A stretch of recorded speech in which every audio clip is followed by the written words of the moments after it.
Someone who wants to drive you. Talk to your friend. Yes, talk to a friend. I will not be here that.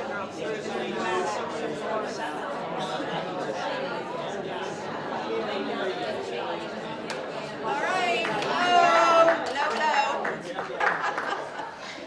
Welcome. We're really excited to see so many people on this really lovely spring day. I'm Heather Hamilton. I'm chair of the Bennington chapter of the University of Vermont Master Gardeners and Associate Master Composters. And we're really excited to present this event today in conjunction with the Friendship of Bennington.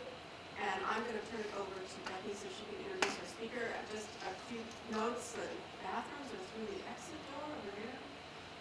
If you have any interest and want to know more about Vermont Master Composters or Extension Master Gardeners, we have tables over here, information, and some of us will be hovering around and helping answer questions.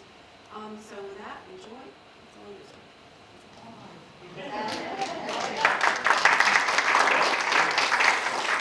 So poor Ethan, right? Our speaker.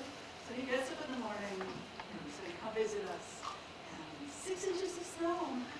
And then I have to say, I did kind of pitch the great ephemeral flowers we have. No, seriously, we have this wonderful bevy of ephemeral flowers that come up early, they're beaten and also our great diversity and variety that we're trying to protect.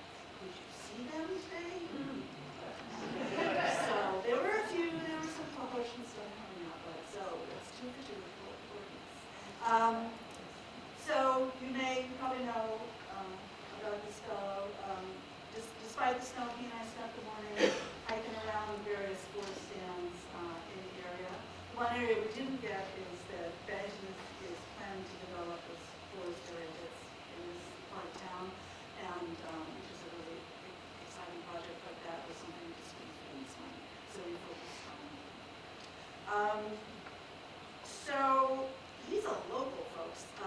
Born, raised, and educated in Vermont, has developed an extensive both experience and understanding of the ecology of forests in the Northeast. He was a county forester for some years, and he has his own, fairly extensive forest that he's invested in. He has swimming programs in the Barberry, and so very hands-on, very well trained, very experienced in the varieties that you can see on New England status, newly developed woods, managed in different ways. So he has recently, as you probably know, coalesced and summarized those facts and skills, but also with a lot of agitation and thought into his book, How to Love a Forest. And when he says forest, he's not just talking trees, the vertebrates, the birds, the wildlife, across the board, as well as the habitat that is defined by the trees of the forest. So he really has that broad perspective, which I, as a veterinarian, I appreciate that a lot. So let's welcome.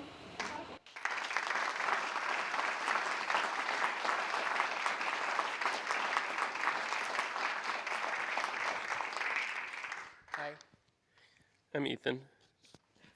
Does that look cool? Thanks so much for having me here in Bennington. I was saying I grew up in Saxons River, Vermont. Anyone know Saxons River? Of course. But we never went over to this part of the state at all. We always went north. It's too hard. You can't go over the mountains. It doesn't make any sense. And so I had the privilege today of hanging out with Becky and going to see a couple of parcels of land that Friends of North Bennington takes care of, including some pretty amazing efforts to restore some of these forests in the place we call Mile Around Woods, Perrin Lake, and I think some pretty amazing radical work that's being done out there. So I want to give a talk that's sort of about where our forests are at in general, and bring it around to those parcels of land that you know and love here in the Bennington area. That's me. So this slide is my reminder to tell you a little bit about me. So grew up in Saxons River. I actually had this experience of, unlike many of my heroes, these famous biologists and ecologists, who always, it seems like when they're asked about their history, they're always like, this is what I always wanted to do. I was always like the nature kid. That wasn't my experience at all. I had absolutely no interest in forests. What happened to me was through a series of random events, I ended up going to the University of Vermont. I remember that what I really wanted to do was not to go to the University of Vermont. I remember telling someone my junior year of high school, I don't know where I'm going to go to college, but I know where I'm not going to go. And that's the University of Vermont. Ended up getting this scholarship called the Green and Gold Scholarship, and was like, I guess I'm going to the University of Vermont. No principles, no integrity. I said, we'll just do that. And it happened that my high school girlfriend, who I was still with at the time, she went on this wilderness program, this 5-month-long expedition. And when she came back, she had had this like huge life-changing experience. And I had not. I'd just been hanging out in my dorm room or whatever, doing nothing. And we weren't connecting, and I thought we were going to break up. And so I said, like a perfectly reasonable, rational 19-year-old, you know what I'm going to do? I'm going on a wilderness expedition. And the next one left in 2 weeks, and it was a 6-month expedition where we skied north for 3 months, and we built a canoe and canoed back down. Didn't know how to ski, didn't know how to canoe, had never camped outside in the wintertime. And in retrospect, I did this for no reason, because the relationship didn't work out. But after that, all I wanted to do was just be in the woods. And I ended up working as a wilderness guide, and I lived in this uninsulated yurt in the woods of Maine for a year. And then I got a letter from the University of Vermont that told me that I had to come back or I was going to lose my scholarship. And I remember holding a paper list sitting on the bow floor of my yurt, holding this paper list of all the majors at the University of Vermont, and scrolling down, I saw forestry, and I did not know what it was. 100% true. I just saw that it had the word forest in it. It sounded cool. So I said, we'll try that. After that, I ended up working as a consulting forester, and then as the Chittenden County Forester from 2016 to 2024, and then left that job in June of last year, to start my own consulting forestry business called Bear Island Forestry, my own private forestry business. So that's a little bit about me. Oh, and then I should say, in September of last year, I had another really amazing life-changing thing happen to me, which is that after about 8 years of writing this book, How to Love a Forest, it finally came out. And then that has allowed me over the last 6 months to get to travel all over North America, talking to people about this book that I'm really proud of and this message that's really important to me, which is like, how do we care for these ecosystems that sustain all life on this planet, all the species, ourselves included? So I just get to go around and talk about that. But I'm not going to talk about that book specifically today, although there will be some common threads. So when I was the county forester, the Chittenden County Forester, I realized something interesting about myself, which is that in the forestry world, I'm a little bit of a unicorn. And by that I mean, I like talking to people. And most foresters do not. And a lot of foresters, like the reason why we got into this job is just so we can be alone in the woods. We don't have to look at any of you people. But what I realized is that because of sort of the nature of foresters, that our work is often misunderstood. And forests are often misunderstood. And that's something that I wanted to speak about in How to Love a Forest. And that, in these hundreds of presentations that I did as the county forester, I wanted to speak to as well. So a lot of times when I was doing these presentations, I would start with this question, which is so basic and easy to answer. You're like, you're all at ease. No problems here. We know what these forests are, right? And then everybody would picture what a forest is, and then I would push them on it, and they would absolutely crumble. Because it turns out that when we think about what a forest is, we think about mostly what I would call a bunch of trees. So we know it when we see it. It's a bunch of trees. But then it turns out that those trees are actually part of this incredibly complex and dynamic ecosystem. So a better definition for what a forest is this definition that I've stolen from the book Wetland, Woodland, Wildland, which is a book about the natural communities of Vermont. So a natural community includes forest, but is also more expansive. It's just a different way of categorizing kind of like the different types of ecosystems. And they define a natural community as an interacting assemblage of organisms, their physical environment, and the natural processes that affect them. So I'll say that again. An interacting assemblage of organisms, their physical environment, and the natural processes that affect them. So I had this experience myself of when I started to go to forestry school, where I had been in this like wilderness guiding, primitive skills world. And I thought that I had figured out everything about forests and also the only relationship that was appropriate to have with them, which was sort of this like hands-off, leave no trace, get humans out of nature kind of attitude. And then when I went to forestry school, what I started to realize was that forests were dealing with all of this different stuff. And that actually, in my relationship with forests, which I viewed to be very deep, that they were also much more than I had thought that they were. So what this definition does is it expands our definition for what forests are to include many things that wouldn't traditionally be included in the forest as we know it. So it includes organisms, not just the trees, but the trees, the plants, the animals, the birds, the bears, the fungi, all of the living pieces and parts of this system. And it is also inclusive of the physical environment, things like soils and waters, things that we traditionally think of as the abiotic or non-living components of that ecosystem. And it is also inclusive of these things, natural processes. So forests have fooled us all into thinking that they are these static, unchanging systems.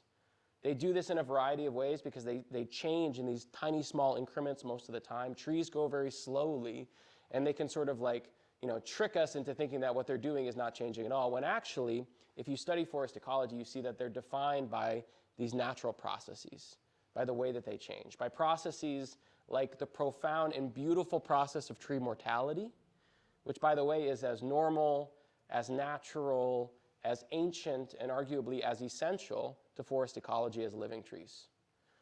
So what I like about this definition of the forest is it is not just that it changes what the forest is, but also that it changes what it means to care for it.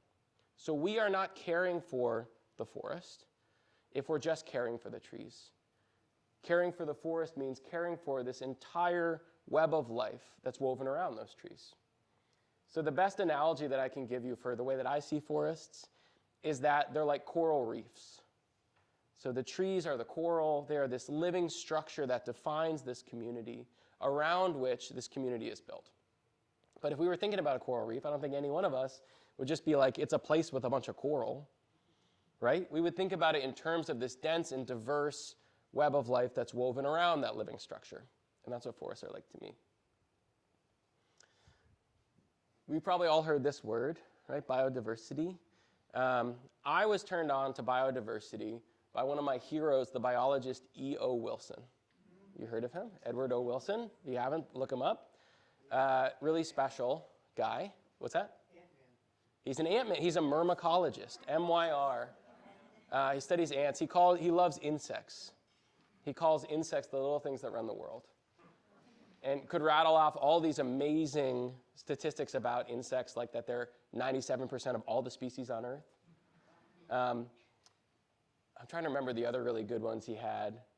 Oh, so if you added up the biomass of all the humans on Earth, that they would be equal to the biomass of the ants, or equal to the biomass that spiders eat in a year.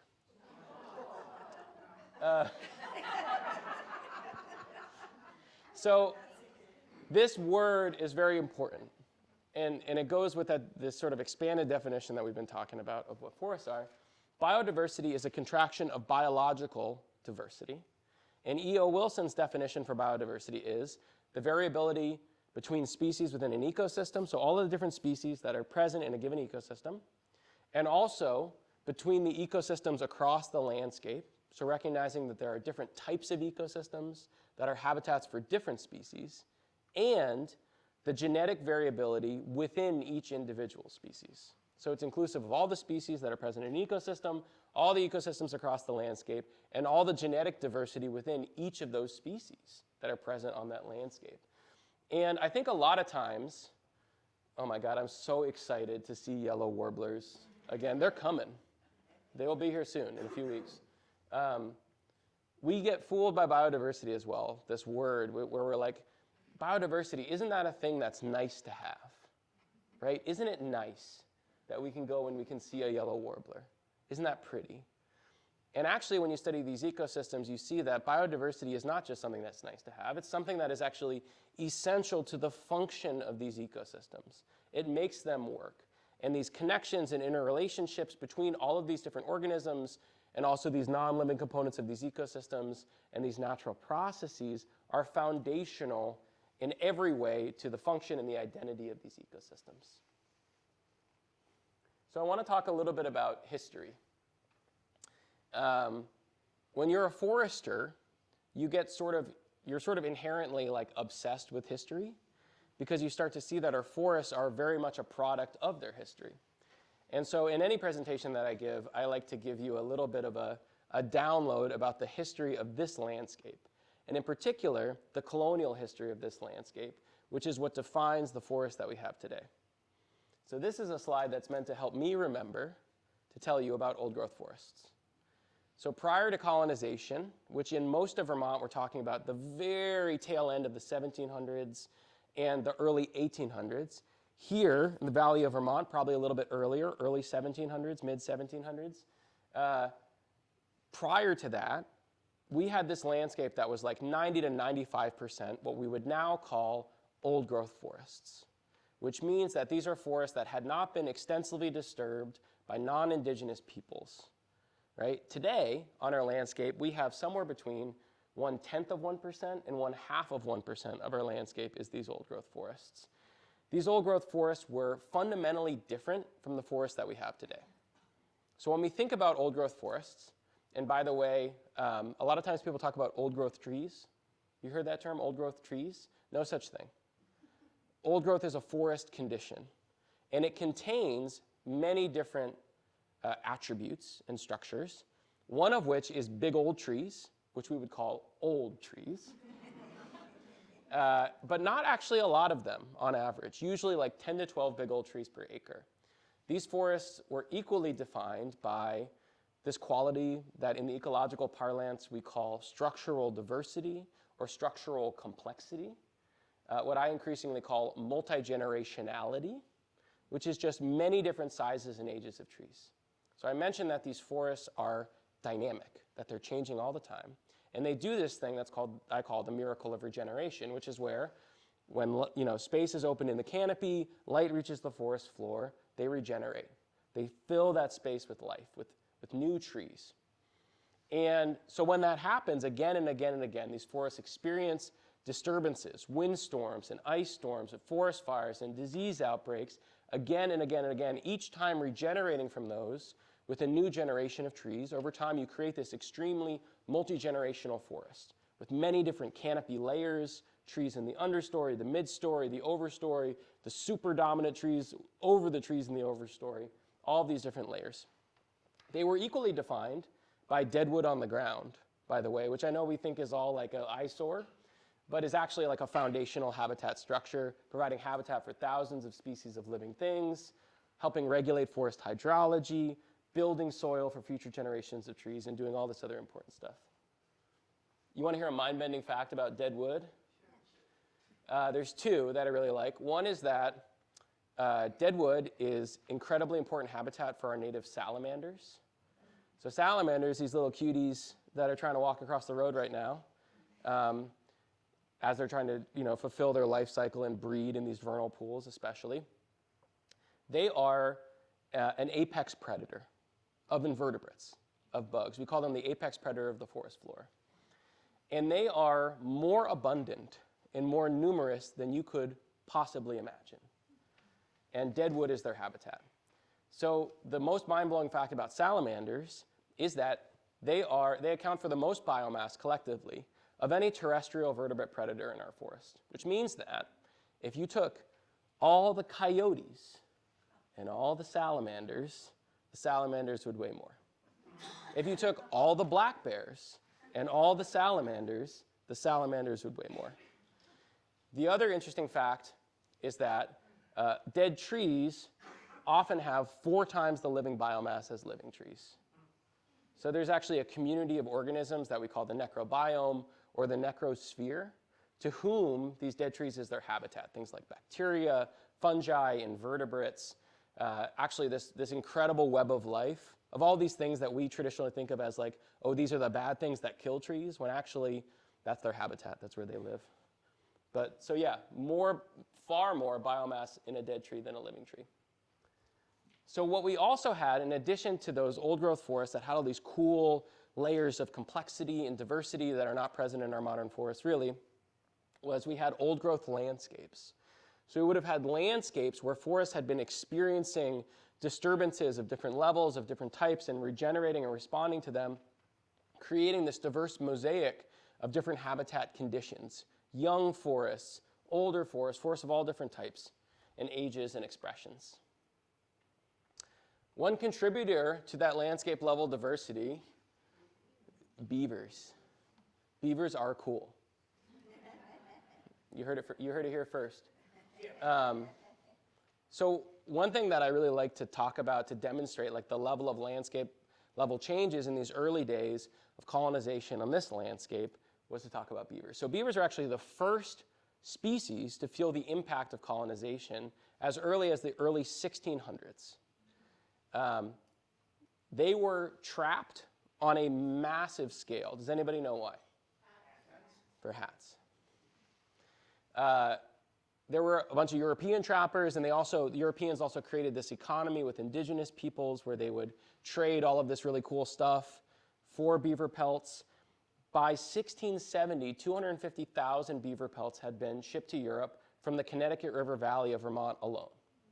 Massive economy. In the late 1600s, it actually incited a series of conflicts between indigenous peoples in this region as this economy that had been created caused one tribe to go to war with another after they trapped out their own beaver trapping grounds and wanted to move on to their neighbors' beaver trapping grounds.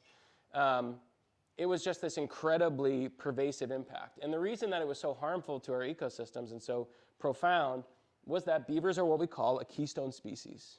Have you heard this term? So the analogy, just so you know, the analogy is like, every ecosystem is a stone arch. And it's built of all these stones, and each stone leans on the others. But then there's one stone at the top of the arch that everything's leaning on, the keystone. And if you take that one stone out, the whole thing comes tumbling down.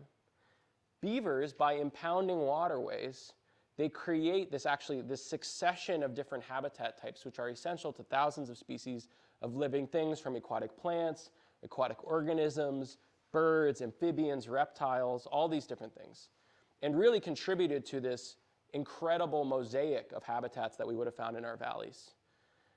Prior to European colonization, we think that we had 300 beaver dams per square mile in our valleys. So a square mile is 640 acres, which means that most of our valleys would have been this mosaic of basically beaver wetlands. Most of our rivers would have been less this single channel and much more this, thing that would have been very hard to navigate on a canoe, right? And by the late 1600s, that was gone. So one thing I think about a lot is like that first generation of European colonists that came here. By the time they got here, the beavers had been gone for 100 years. And they probably, put their fields down in these areas that had been beaver wetlands for millennia and were like, wow, we're really good farmers. There's so much soil here. There's a couple great books about beavers that'll just make you think beavers are going to save the world. One is Eager by Ben Goldfarb, another one, Beaverland, by a Vermont author. So what we saw really in Vermont in the 1800s was then this wholesale land clearing that happened. This was incited mostly by actually the Napoleonic Wars in Europe and a variety of other things. But what happened was, the story goes, Napoleon invaded Spain in the very early 1800s, caused all this chaos, and this type of sheep, this thing, the merino sheep, had been this specialized breed of sheep that was only found in Spain. The United States consul to Portugal, William Jarvis, in the chaos of Napoleon's invasion, was able to snatch up a bunch of these and then started exporting them to his farm in Wethersfield, Vermont. And by 1830, there was somewhere between 1 and 1.7 million merino sheep in Vermont. So it happened that merino wool was worth far more than traditional sheep's wool, and sheep can graze absolutely anywhere. And so it basically started this gold rush. And what we saw is that across the length of a single human generation, really from like 1820 to 1850, our landscape went from 95% forested to about 20% forested, with axes and crosscut saws and draft animals. It is remarkable to even think about. This is Bennington, and the famous phallus of Bennington. Look at that picture. So this is 1887. This is 1887, and there's another one that I found as well. That's what Bennington looked like. So there is not a tree, like a little bit of forest here, and other than street trees, no trees in Bennington at this time. It's actually pretty remarkable. Here's our culprit. At the same time, so the story that we are told in Vermont, certainly I was told growing up here, was that the sheep pasturing was like the reason why our landscape was cleared. And we heard this 20% number and stuff like that. The truth is that it was a little bit more complex. That actually also there was forest being cut for a variety of resources at the same time. So at the same time that all this land was being cleared for sheep pasture, people also needed fence posts. And the first generation of fences on this landscape were not stone. They were wood. They were mostly split rail fences.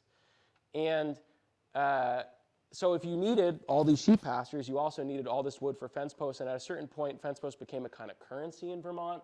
You also have to remember that at this time, look at that guy. At this time, this was pre-advent of the wood stove. So a normal home would burn like 40 to 60 cords of wood a year. They were also burning wood to boil maple sap, to smelt iron. The railroads were running on wood. By 1870, they were using like 7 million cords of wood a year. One of the most mind-blowing facts that I heard, there's this amazing book called American Canopy by Eric Rutko. And in it, he sort of goes through the whole history of like forests across the last few hundred years on this landscape. And he mentions the fact that the railroad, in addition to fueling the trains with wood, that they were also using wood on a massive scale.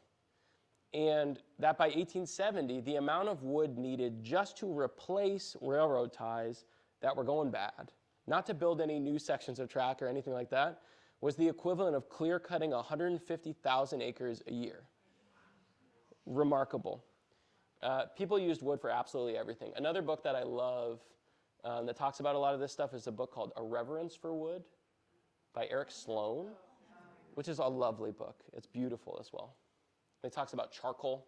I was just down and speaking in Pennsylvania, and there's like these flat sites that were charcoal kilns everywhere. This massive landscape level clearing created this time period that is known as the Age of Extermination by the historian Frank Graham. This is the last eastern cougar that was shot in the state of Vermont, 1881 in Barnard. At this time, as you can imagine, as their habitat was lost, a lot of species weren't able to live here anymore. And so what we saw is that we lost all the beaver, the turkey, the fisher, the moose, the caribou, the elk, catamounts, wolves. I should say that, going back to caribou and elk, that white-tailed deer were pretty uncommon in Vermont prior to this time, that the large ungulates on our landscape were moose, caribou, and a now extinct species of elk called the eastern elk. But yeah, so all the beaver, turkey, fisher, moose, caribou, elk, catamount, wolves, Canada geese, marten, and others were extirpated from the state or had populations so low that they were undetectable. Some of these animals were reintroduced or were able to expand back into their habitat as these forests eventually regenerated, which I'll talk about in a second. This is a picture of beaver reintroduction in the early 1900s. I think this is from 1921. Other species that were reintroduced into the state. Anyone know? White-tailed deer, 1878. And by the way, I learned something new. I was speaking at Penn State, and they took us to the Penn State deer pens, which is where they do all this deer research. They said that there used to be many different subspecies of white-tailed deer across this continent that had unique attributes. And what happened is that white-tailed deer were extirpated from so much of their range and then reintroduced from so many other areas that all of these genetics got mixed together and sort of created this like one monolithic species that we now know as white-tailed deer. So in Pennsylvania, I don't know where Vermont's deer ended up being reintroduced from. Pennsylvania's deer were some Georgia deer, some Virginia deer, some Michigan deer, all mixed together. Other species that were reintroduced, Fisher. Turkeys. When I was a county forester in my office, there was all these like old letters from folks from the 1980s, people being so excited about seeing turkeys. It now seems, I feel like I gotta kick a turkey out of the way to get in the woods in the morning. But yeah, people were psyched about it because they were reintroduced in the 1960s. Anyone know why Fishers were introduced? Porkies. There was a porcupine bounty in Vermont for like 50 years. And the reason for that is that a fisher, it's a weasel, it's a fur bearer. And so it was trapped out, and they're the only predator of the porcupine. And so in lieu of the fisher on this landscape, the porcupine population exploded and was causing all this damage to trees and people's houses and stuff. They basically eat wood. And so what you could do is you could club a porcupine, cut off its ears, turn him into the town clerk, and the town clerk would issue you the bounty, which for a while I think was 5 cents. And apparently you could also make some counterfeit ears from porcupine belly, so you could get like 10 pairs of ears from a single porcupine. There's a famous 3 dairy farming sisters from up in Mudville who I met one time, and they were talking about how in the early days of the Long Trail, they hiked the Long Trail, which they basically described during that time, by the way, as being a hike through fields, not through the woods. And what they would do, their strategy for affording their supplies was that they would get to these shelters. It would be full of porcupines. They would club them all, cut off their ears, and then the next town they got to, turn them into the town clerk and buy their supplies.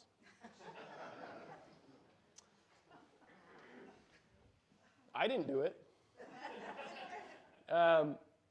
So one thing that's really interesting about this, about this time period, so we had this massive landscape level clearing of the 1820s through 1870, and then a variety of things contributed to changes, right? So there was the opening up of some western areas that was then used for agriculture, the loss of some tariffs, and the opening up of some overseas markets for things like wool.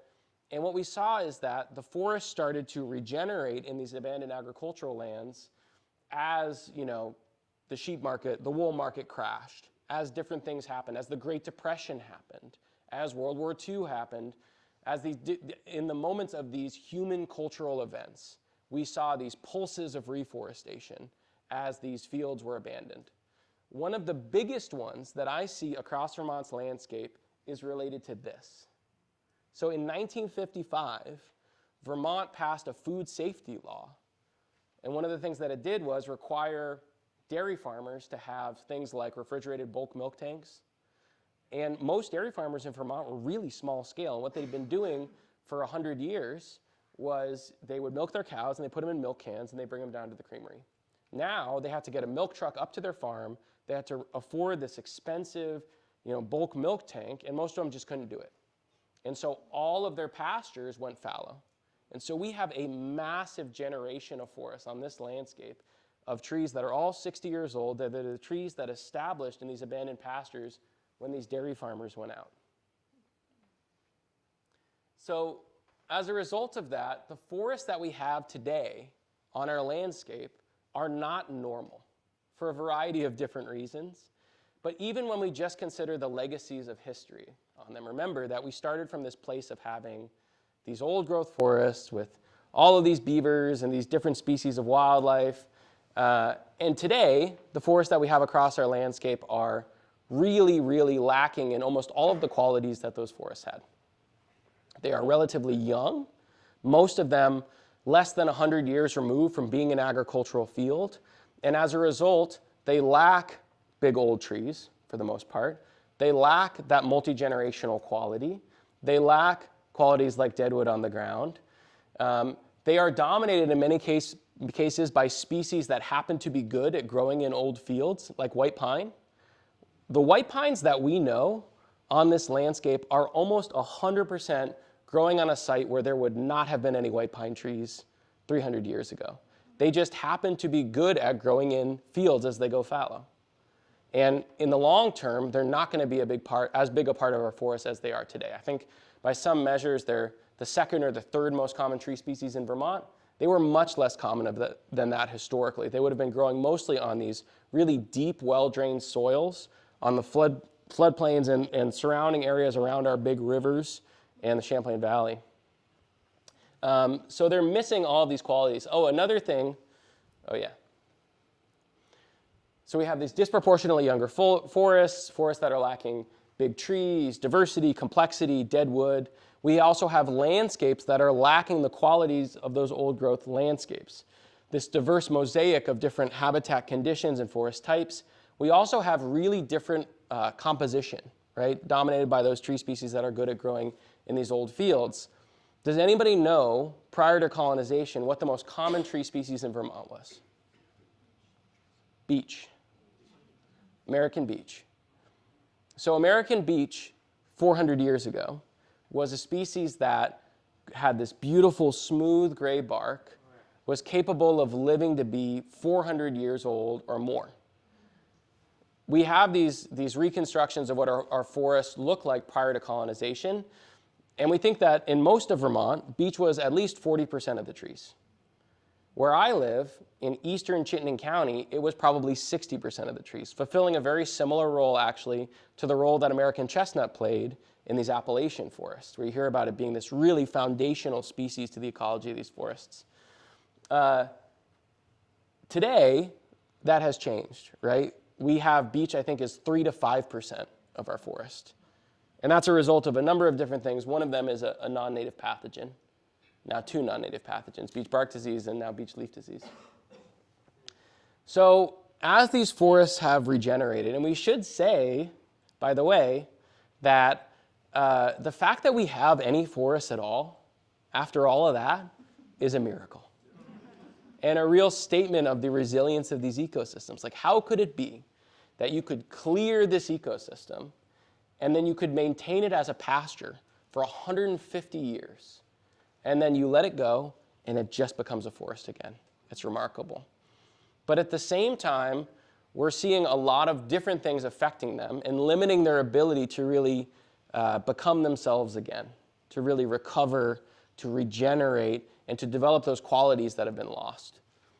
So a lot of times when we think about the biggest threats that forests face, we think about climate change, because climate change is creating all of these incredibly pervasive impacts that are affecting forested ecosystems. But I want to invite you to think about it a little bit more expansively. So the best way that we can think about what forests are facing is by using this term that we call global change. So global change is inclusive of climate change, but also non-native invasive plants, animals, pests, and pathogens, deer overpopulation, forest fragmentation, deforestation, pollution, and many more things. All of the stuff that is collectively affecting forested ecosystems at this moment in time, right? And so as we're thinking about solutions, what we need to be thinking about is balancing all that stuff. How do we help our forests deal with not just the impacts of climate change, which are very important, but also biodiversity loss, mass extinction related to all of these other things, right? Non-native invasive plants, pests, and pathogens are a big one. Does anyone know what this plant is? Friggin' barberry. Look at this cutie. So when we think about the threats that our forests face, and again, there are a lot of them, there's 3 that I end up talking about again and again and again. Non-native invasive plants.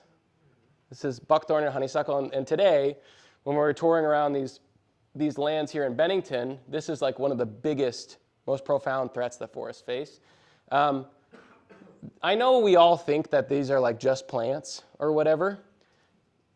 The threat that non-native invasive plants, like buckthorn and honeysuckle and multiflora rose and Japanese barberry and bittersweet, all these other ones, pose to our forests cannot be overstated.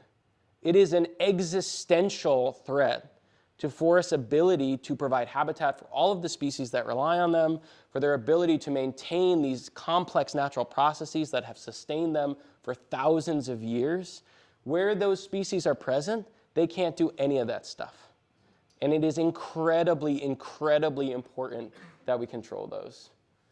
This guy is also a problem really across this continent. Deer overpopulation as a result of the loss of their apex predators and many other things, also, we should say, is one of the fundamental threats that forests face everywhere.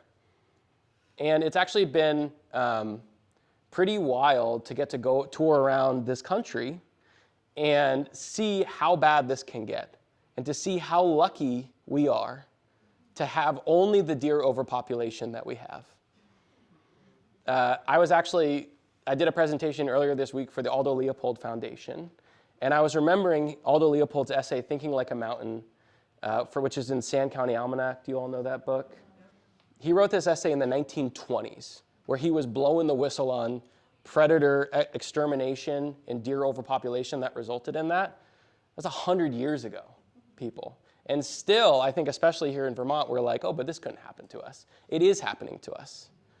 And there is no check on this system other than human beings at this moment.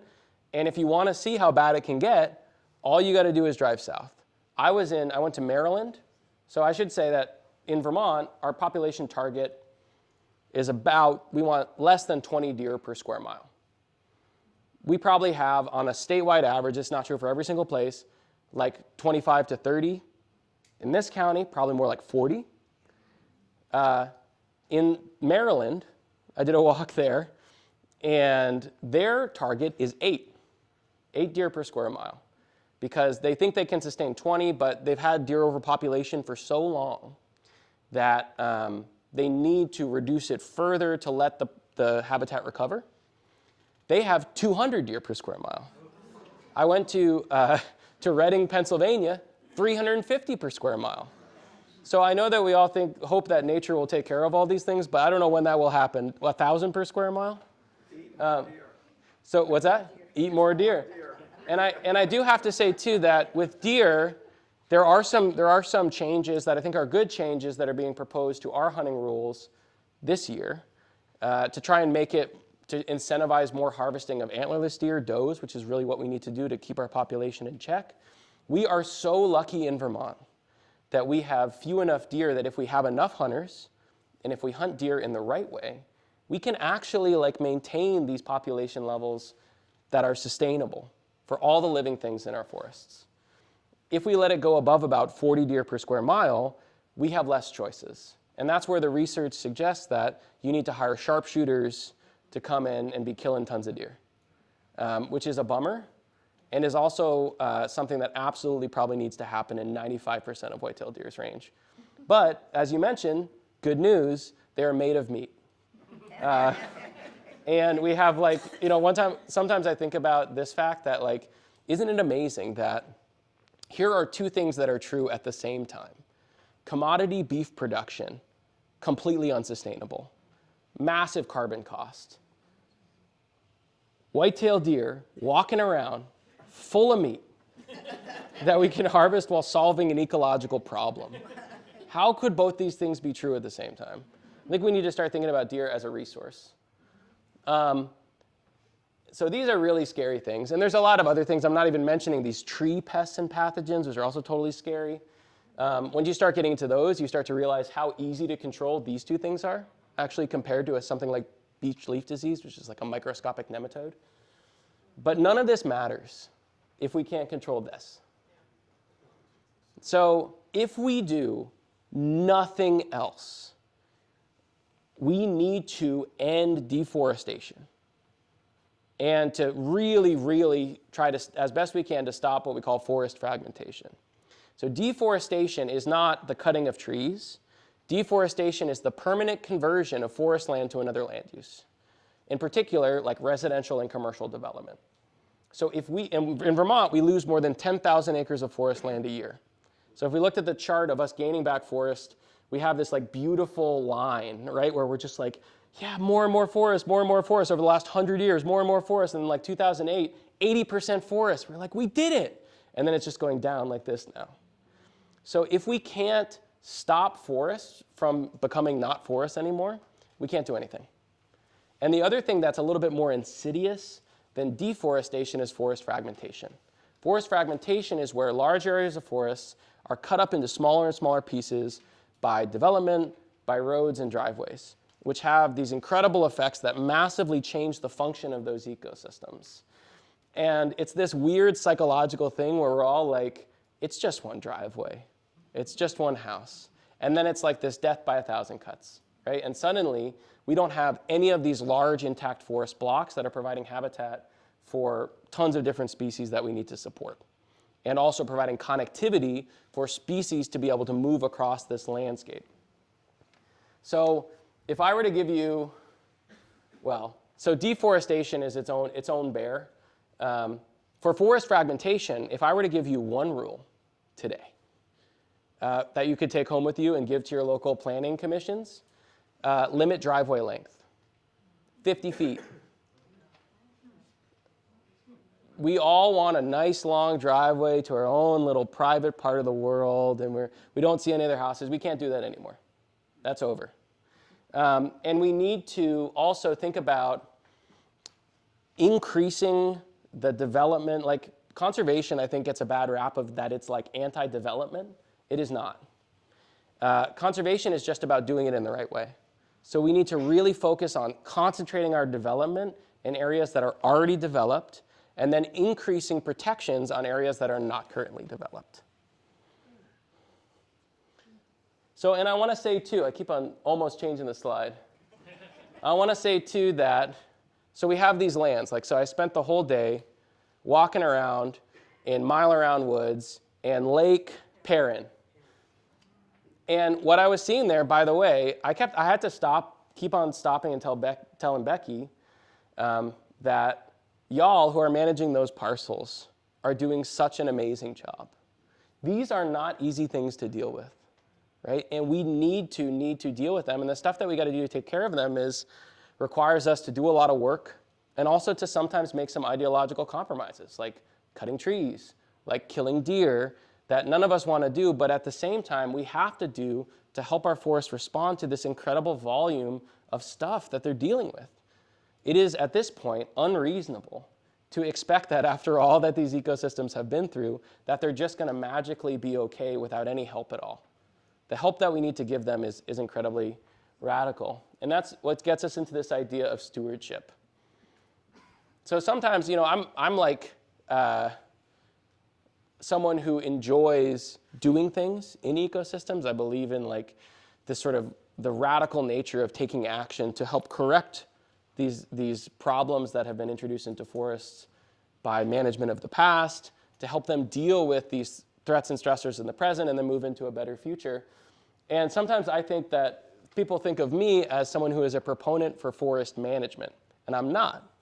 What I really am interested in is this concept of stewardship, which is what people have been doing on this landscape for thousands of years, which means that we recognize that we are temporary stewards of this land in this moment, that we have rights, that there are things that we can get from them. We can harvest beautiful wood, we can harvest beautiful deer and other resources. We can get the benefits of living in this beautiful landscape that gives us so much, right? And that we also owe them something in return, that we also have responsibilities toward them, and that there are things that we can do that are so, so important and so powerful and so positive as well, and that I believe that we have to do. Stewardship is not like we show up to a forest once a year and we look at it and then we walk away. It's this ongoing process. It requires us to be adaptive. It requires us to try stuff. I think that one thing that really gets in our way sometimes is that we look at these ecosystems and we're like, they're so amazing and so beautiful and so intricate, and maybe we even have the humility to recognize that we don't fully understand them. We might never fully understand them. And all of that is wonderful and beautiful, but we can't let that keep us from doing anything because we're too scared to do the wrong thing.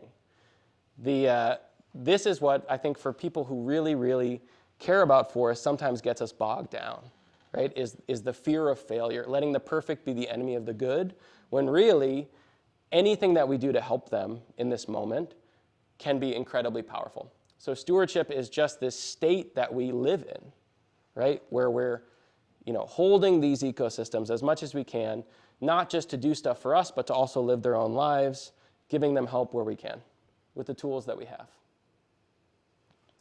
And so this is sort of what led me to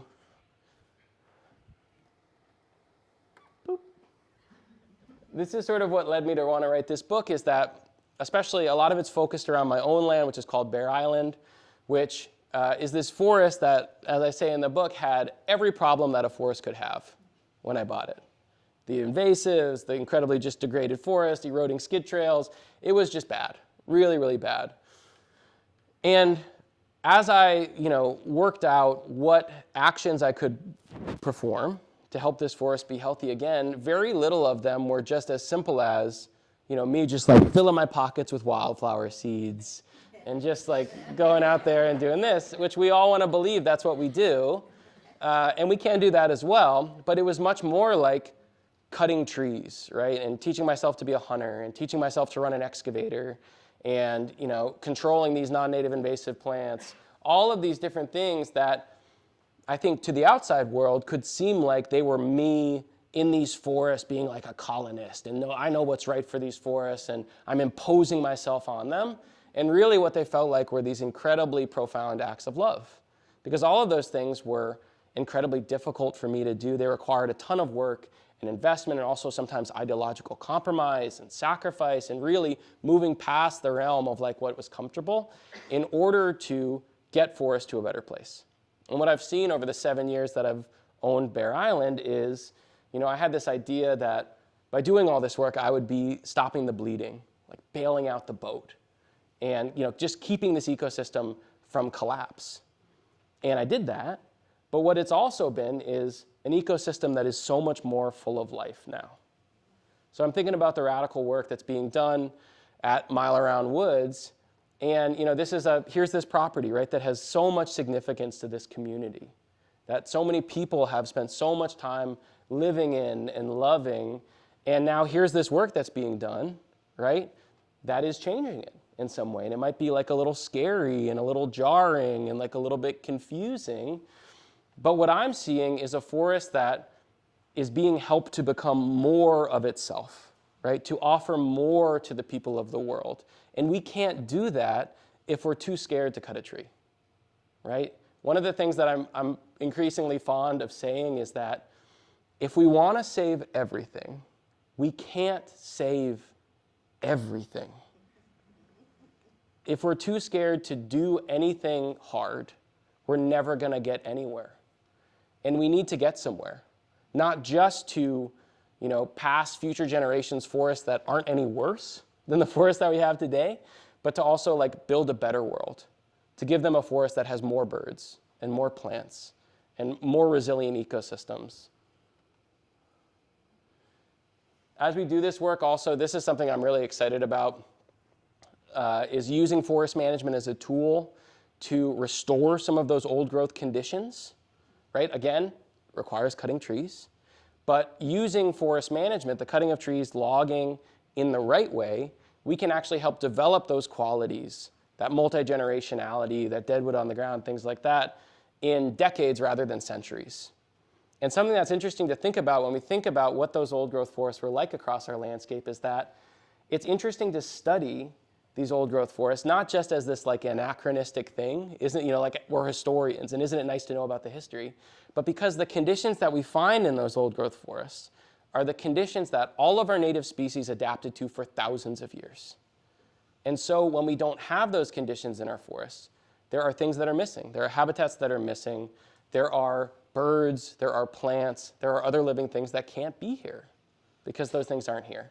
And I maintain that if you're a salamander and you've been living in these young, simple forests that don't have any dead wood on the ground for however long, you don't care if I cut that tree down or if it fell over on its own. All that you care about is that that structure is here now. And so as we're doing it, I like to think of it as that we're rediscovering forest's true capacity for life, right? That we have these forests right now that are really, have so much more, could be so much more, could support so many more living things. If we're willing to do the things like control the deer, to control the invasives, to help manage our forests to be more diverse and complex, it's not just about mitigation, it's also about building something. And we also need to recognize this important word, nuance. I say that the book sometimes, I say that it's a lot of things. I say it's a love story.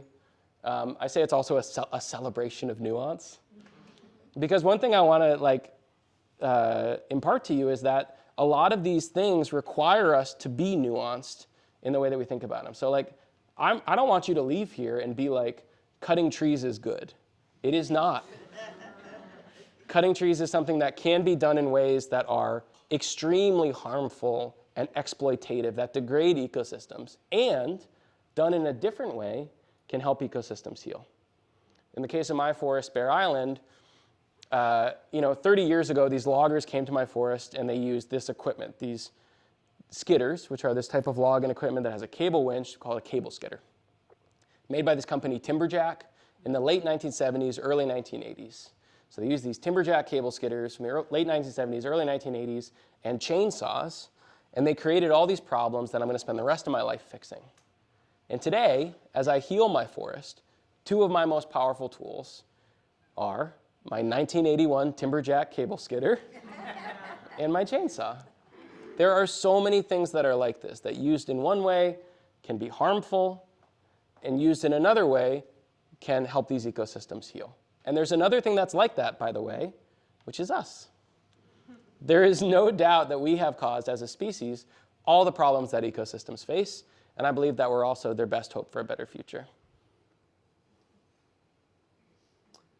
And I tell people this too, which is really, really important. Isn't it cool that we don't even have to wait for someone in a lab, with some beakers of science-y formulas to create a miracle solution to many of these problems, that we actually have solutions to these problems today. That with existing resources and existing technology, we can actually solve many of these issues. We just have to be willing to make these tough decisions to actually do it. And with that, that's it.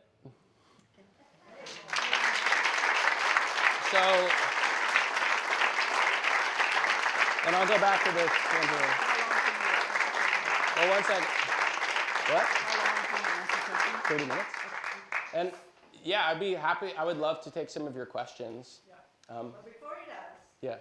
so he just showed his book, and he has some back there, he probably was some of you. I can say that. Somebody here on their right chair, in the front, the right leg of their chair has a little ribbon or something. Woo!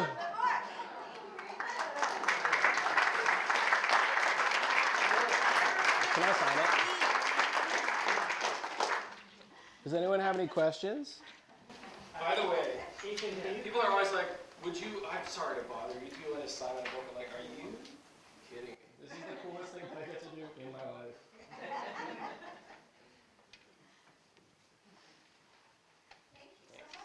So where is Bear Island? Bear Island's in Bolton. Bolton. Bolton, New York? Bolton, Vermont. And where is that? It's between Richmond and Waterbury. Okay. Bolton Valley Ski area is there. Do you think what you're talking about is the same or different from rewilding, Northeast Wilderness Trust, that kind of vision? I don't know their statements well enough to be sure whether it's different or the So same. I think, in general, I think it's inclusive of that. but goes beyond that. So usually what we call them NEWT, Northeast Wilderness Trust, what NEWT is talking about is specifically trying to safeguard this one piece of those having the diverse landscapes that we need. So remember, we want, in addition to diverse forests, we want these diverse landscapes. And we also, by the way, want what we would call a diversity of different approaches. So one of the ways that we build resilience into our forests and our landscapes is by having diversity. And one of the ways that we build diversity is not just by having lots of different species of trees, lots of different sizes and ages of trees, lots of different types of different forests, is by having different approaches to conservation. So we want to have some forests that are fundamentally unmanaged. We don't use that term now, we call it passively managed. But yeah, we want to have some forests that are unmanaged because those will be providing, even if we are managing forests in ways where we're managing them to be like old growth forests, a forest that is not managed will be different in some ways, and then that will benefit us in scientific ways and also just by providing different things. I would, yeah, so that's one part of it. That's one part of the picture. Rewilding is kind of a different thing, and it means a lot of different things to different people. So some people think of rewilding primarily as the process of reintroducing carnivores to the landscape. I would view one of the things that I try to help people think about with respect to rewilding is that if we're taking an ecosystem like the land at Mile Around, and that is infested by these non-native invasive plants, right? And as a result, can't be itself, right? Can't really provide habitat for all of the different species that would have historically lived there. If we go in there and we're actually doing management to control those non-native invasive plants, that is us rewilding that landscape. I think a lot of times what people are thinking about is more of this hands-off approach, but I think we need to recognize that just like managing a forest is something that is not appropriate in every single circumstance, also not managing a forest is something that is also not appropriate in every single circumstance. So one thing that I'm very interested in is this idea of wilderness, which I think we need to be very clear about what we're actually trying to manage for when we're talking about wanting to have wilderness. So if what we're committed to is just the idea of a place that is free from human intervention, that's our goal, then the way that we do that is we just don't intervene no matter what. If our goal is to have forests that have the qualities of an old growth forest, if we have a deer overpopulation, if we have non-native invasive plants, you can't get there from here without doing some intervention. And that's how you help them have the qualities of wilderness. You see what I mean? It's like a little bit complex. So when it was fun, I actually had a phone call with John Leibowitz, who's the head of the Northeast Wilderness Trust. And again, I think he was when he was talking to me, he was thinking of me as an advocate for management, which I'm really not. I was like, what I'm an advocate for is the same conditions that you're advocating for. You're just advocating for trying to achieve these conditions with a hands-off approach, and I'm advocating for creating these same conditions now. So it's kind of a weird thing that I would be I'm generally on to use the Aldo Leopoldian terminology, I'm like a tinkerer. So I'm let's go get these conditions. We know that we don't have dead trees on the ground, and we know that we don't have this multi-generational forest. Let's go make it. And I'm much less of a purist, but there is also benefits to having many different approaches. Yeah. As a forester, can you state, speaking about dead trees in the ground, the changing impact of the decimation of the ash trees and what activities in the forest, including fire? Yeah, I mean, I think about it too with beech, because by the way, we're about to lose beech, basically, I think, with beech leaf disease. And losing a tree is kind of like losing an entire type of ecosystem, because they are so many different things to the forest. They are foundational habitat to many different species of living things, especially invertebrates can have very specialized relationships with different species of trees. There's a great book about this called The Nature of Oaks by Doug Tallamy, where he talks about some of these really complex evolutionary relationships that can become specialist relationships, where you might have insects that only associate with an individual species of tree, that when you lose that species of tree may be lost. But they also, like different species of trees, fulfill different ecological roles in forests that are like too numerous to count. So we can't be losing trees. But we are, or we're functionally losing them, right? You know, maybe we'll still have ash as saplings, but not as these full-size ash trees. So you have to kind of think about it in a couple different scales. One is that the loss of a species of tree is unacceptable. And, you know, that is a job with some of these non-native pests and pathogens for people that are much smarter than me to like actually figure out ways to combat these tree diseases, to breed resistant strains, to work with things like biocontrols, you know, to approach it in a variety of different ways to get that species back on the landscape. The other part of it is, and then on the ground, there are also management actions that we can take to help. With ash, those are complex and may include cutting some ash trees to encourage ash regeneration, but not cutting all the ash trees because then we would lose the remote chance of some ash surviving that may be resistant. So we have to sort of also have this nuanced balance with that. And then there's the other element of it, which is like, how does the loss of the ash trees exacerbate other issues? So like in these forests that I walked in today, we're in these forests that have actually a lot of beech, and there's beech leaf disease there.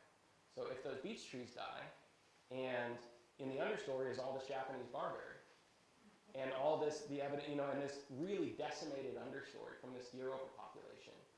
And if those beech trees die, and the barberry will just take over, all those, you know, native species will continue to get browsed to death by the overpopulation of deer, and that Japanese barberry, if not controlled, will just spread out of control and take over the understory. So that's the other thing that we need to be thinking about. Like, even if you have a forest with ash in it right now, and there are non-native invasive plants in the understory, you got to control them now, so that when those ash trees die, that you'll have a chance that native species can come in there and take up that space and help the forest regenerate. I may follow up on that. So what is your best strategy for dealing with bittersweet? We have some that is easily. Yeah. So I want to tell you. It just keeps coming back. Yeah, so I want to tell you something. In order for me to answer this question, we have to go on a bit of a journey together. So when I was growing up in Vermont, I viewed herbicide as something that was not part of my world. Like, this is something that we didn't do. This is something that we condemned, mostly for the way that it was used in agriculture. And then, you know, when I started to understand the reality of these non-native invasive plants, I started to realize that actually herbicide is really the only way to control them at scale. And what I actually found, though, was that most of the conservation organizations that exist are already using herbicide, and that they were actually just so concerned about the optics of using herbicide, and that you all wouldn't be able to understand the nuance of how we could use this in a way that's responsible, that they just haven't been talking about it. Right? And they had already answered a lot of these questions like, what's worse, the herbicide or the invasives? The invasives are worse. Is there a way that we can apply these herbicides that can protect our biodiversity in our soils and our waters? And the answer is yes. And that if we can do that, we can actually really, really fundamentally protect our ecosystems and their ability to just be themselves and to provide habitat for all of the species that they support. So now, you know, for me, on my land, I had this 30-acre infestation of Japanese barberry, waist high, pure, no native plants, which traditionally we just think of that as a forest without a future, right? As those trees die, no new trees regenerate, it becomes an invasive monoculture forever. And it was really hard to wrap my head around it. I have a whole chapter in the book about it that walks us through this journey. It was really hard for me to wrap my head around it, but now I view the fact that I used herbicide in this one particular way as one of the most profound and radical things that I've ever done. Because I had never heard about someone solving a problem like that, only people who had failed. And in my time as a county forester, I saw, you know, I would talk to people about this, and for good reason, a lot of people don't want to mess with that stuff. I get it. And also, I have seen hundreds of people attempt to control non-native invasive plants without using herbicide, the success rate is 0. No successes. So beyond like a backyard scale. So this is, you know, when we talk about like the big compromises that we need to make that are just going to blow your mind and are also, in my view, like the most profound expressions of love because they're so hard to make. Herbicide is one of the ones that I really think about. We talked about specifically the use, because we took out, at the Monterey Woods, we took out a slew of invasives, Yeah.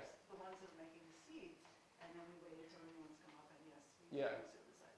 But the dosage for this usage as opposed to agricultural dosage, if you can. Oh yeah, so like when we think about herbicide being applied, what we're thinking about is the way it's used in agriculture, which is in many cases And being most of the papers talk about herbicides, yeah, that's what they're talking about. Being indiscriminately sprayed, not indiscriminately, but broadcast sprayed over large areas. What we are talking about is a fraction of an ounce of herbicide being applied directly to a target plant. And you know, an application rate per acre that's probably between 1 and 5% of what would be used in an agricultural field. So yeah, it's like no doubt, this is crazy. But it's also like, it's really important. I had this experience with a member of a major conservation organization. I went out to one of their reserves, which is an old growth forest, saw dead barberry there, and I was like, you guys use herbicide to kill that barberry?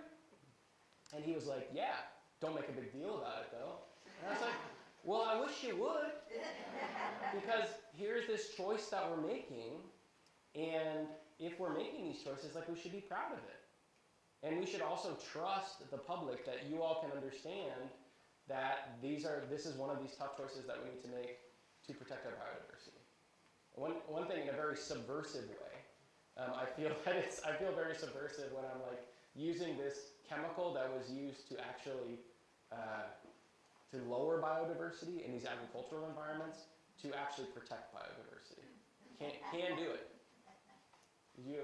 Yeah, I work on the Georgia and Ron Potter Trail. And what we've done with the invasives, and we've been clearing out for about 20 years now. And foresters go through, they cannot believe that we don't have many there. But what we've done is we've cut all these things down really low, whether it's barberry, bittersweet, thorny bush, the whole thing. And what we do is we know where we've cut it down.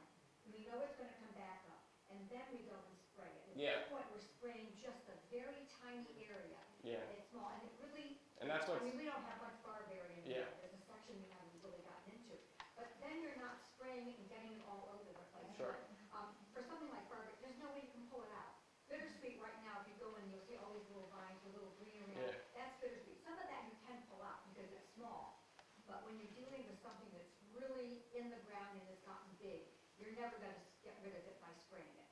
You've got to cut it down and get that new growth as it starts coming up. And we really done Yeah. a remarkable job. yeah, and using that, it's like, it's just such a weird thing, you know, when I think about, like when I was walking around with Becky today at this land, it's like seeing the fact that they had been willing to do these tough things, to do this grinding, and then, you know, following up with using a little bit of herbicide, just like made me want to cry in a good way. Because I was like, this is it. This is the work. It's confusing as hell. But this is the actual work, is being able to like care about these things that we're protecting enough that we make these tough decisions. And that to me is like mind-blowing. That man was waiting for a while. Yeah. I'll go after him. Okay, so my question was, talk about Lake Huron. I was wondering, like, what was really cool that you saw there that you haven't seen maybe around in other states? Oh yeah, I mean, so what we were looking at specifically at this area that had been pure, like head-high honeysuckle, impenetrable honeysuckle, that was then being restored. And it was just like most people, you know, what I'm used to is like walking around with folks and we see this impenetrable honeysuckle and I'm like, well, this is what you could do. And they're like, I don't know. Too hard. But now, right over there, you can see an example of like what it would actually look like if we were like, no, this is not acceptable. And we're actually gonna like, you know, do what we gotta do in this moment to care for these ecosystems. One last question. Now, how do you call, you say you have Bear Island and it's a forest, how can you call your land, how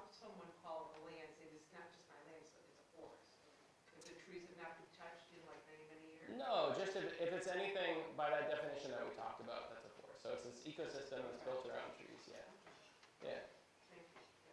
Do you have a question? Yeah, so I love your message about we can do this, and it's so powerful. But in the spirit of nuance, Yeah. can you talk about like, I think my big word is speed. Mhm. Like we can do it, but Yeah. it seems like for every step forward, it's 15 steps back.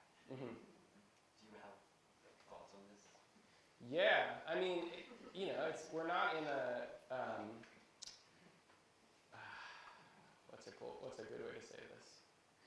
We're not in a moment right now which seems like it's great for ecology.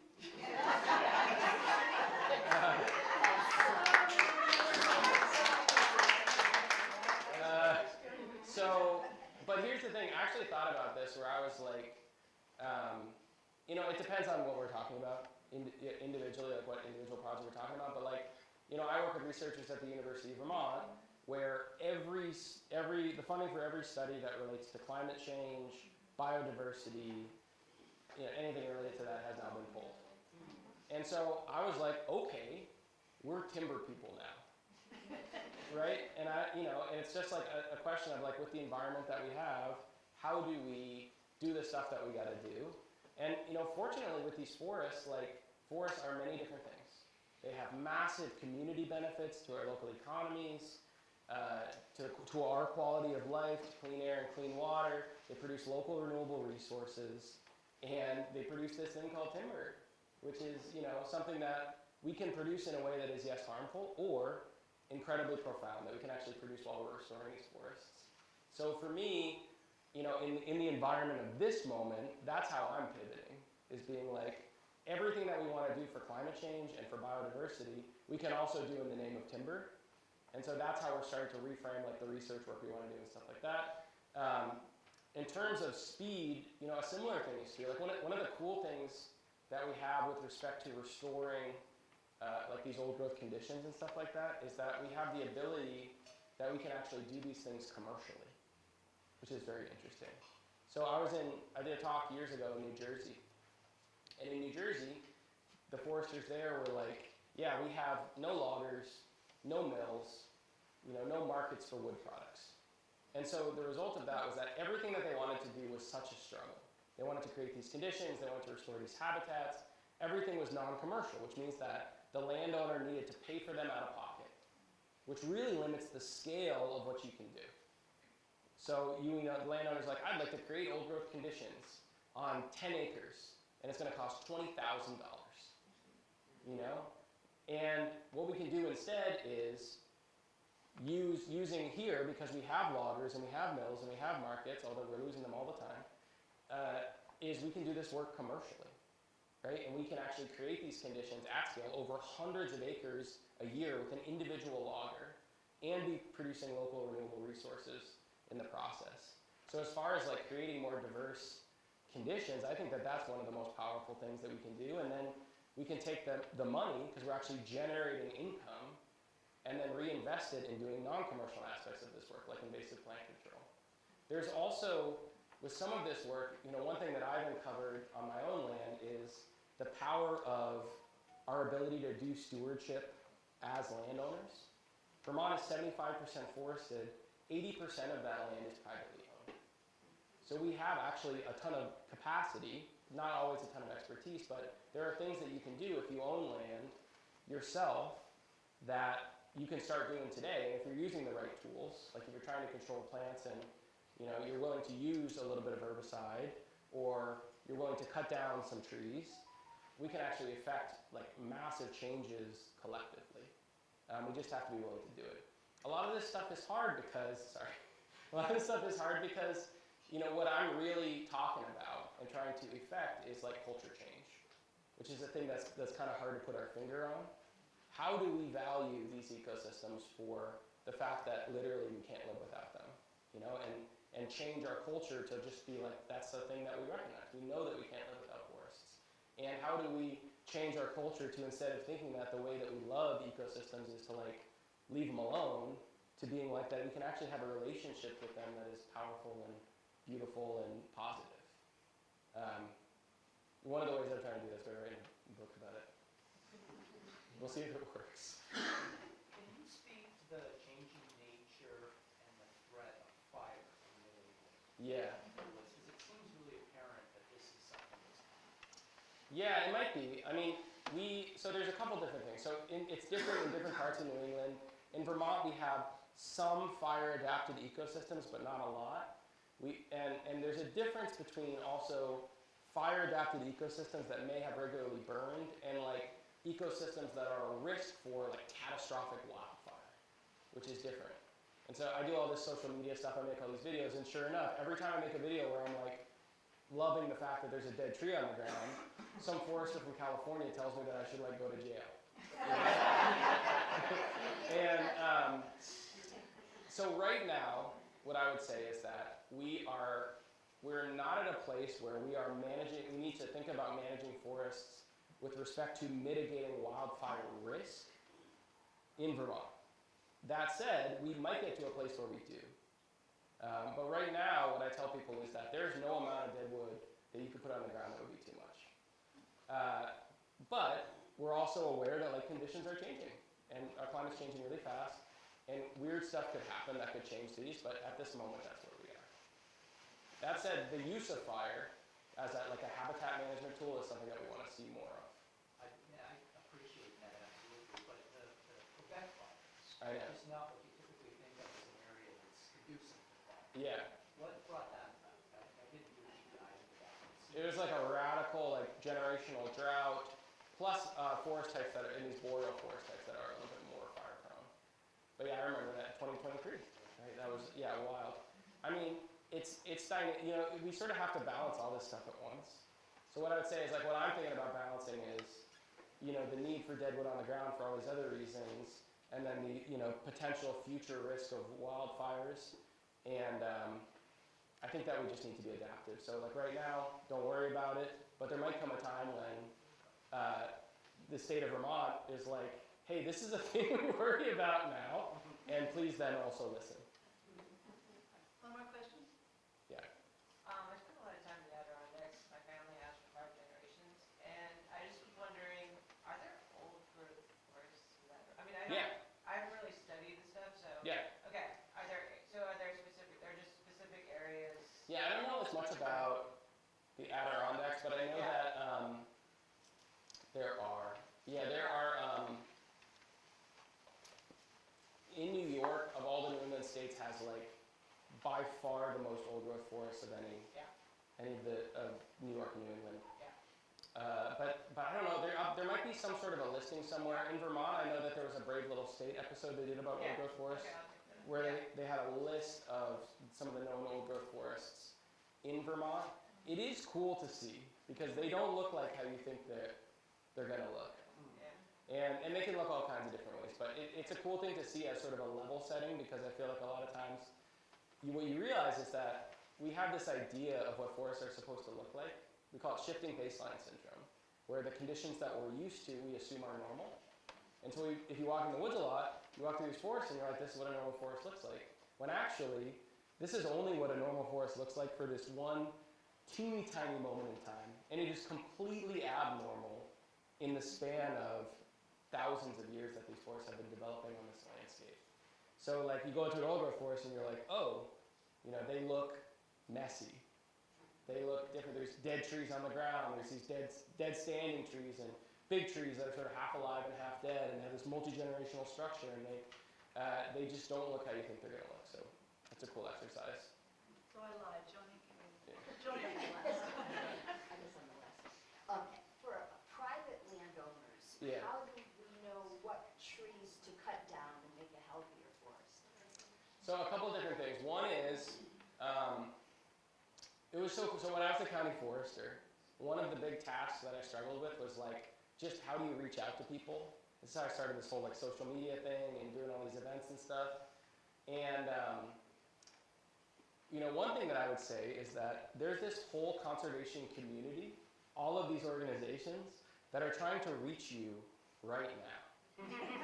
And what our struggle was to just like, we have all of these resources and all of these, services and offerings, and to just get people to like sign up, right? And to check out our videos and to go to our events and stuff like that. So there are tons of resources. So some of the organizations that I work with a lot that are statewide are the Vermont Land Trust, Audubon Vermont, Vermont Coverts. Vermont Coverts, Coverts, does a weekend landowner training multiple times a year where it's like forestry camp. And it's free. And you just go and like people who leave that training like get it. You know, get to spend so much time learning about these different things. Vermont Woodlands Association, and I'm sure that there are some local ones as well. So there's also your county forester. The county forester is a free resource for you that you can just call up and we'll take a walk in the woods with you for free and help you. And then there are also, if you need more extended help, there are also consulting foresters that your county forester can direct you to, who can help you understand this stuff. Thank you. Thank you.